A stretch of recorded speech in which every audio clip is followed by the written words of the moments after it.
بيبدأ الاستعداد لشهر رمضان في كازاخستان بتنظيف وتزيين المساجد والبيوت وشراء المواد الغذائية وخصوصا التمر بكافة أشكاله وألوانه اللي بيتم شرائها وتخزينها بكميات كبيرة جدا.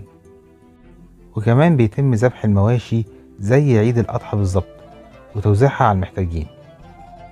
بيعتبر شهر رمضان احتفالية ومهرجان يومي بالنسبة للأطفال، فكل يوم بعد صلاة التراويح بيخرج الأطفال للشوارع بالفوانيس يغنوا أغاني وأناشيد رمضان، وبيقابلهم الكبار بتوزيع الحلوى عليهم.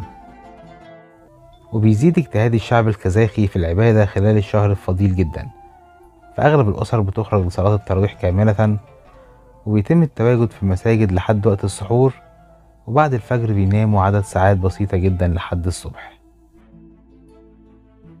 وبعض الناس بيكملوا في المساجد حتى بعد الفجر، يقروا القرآن حتى الشروق، وبعد